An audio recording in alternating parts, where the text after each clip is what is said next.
Hi, this is David with Hanson Carlin Architecture and Construction. Today we're out and we're going to lay out a house site. This particular project, we're laying out the spot for both a house and a barn we're going to build. You know, there's a lot of different factors and considerations on where to set your house. I guess maybe one way to do it is to get on your site and just go, well, look here, here. That's what you see most people do. And we actually do some of that with the owner after we get the house laid out. We'll take and locate a few particular spots and say, this is where the kitchen window is. Okay, stand here. And this is what your view is going to be.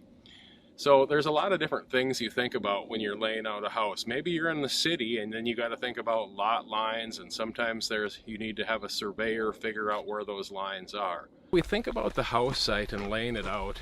We just talked about the angle and what your views are going to be.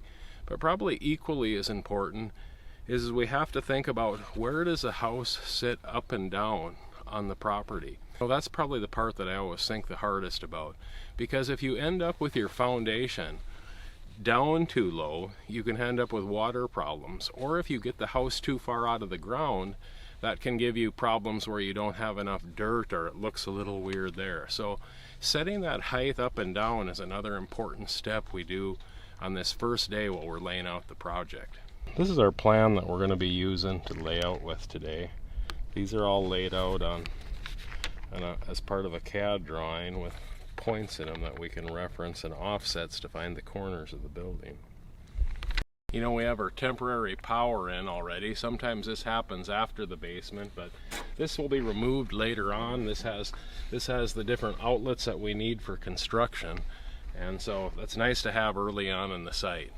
This house has a lot of angles and we're trying to get it facing the view properly, and so this instrument here is an engineer's instrument that will find anything and everything, and it's probably a little bit beyond what we would normally ever try to figure out to use.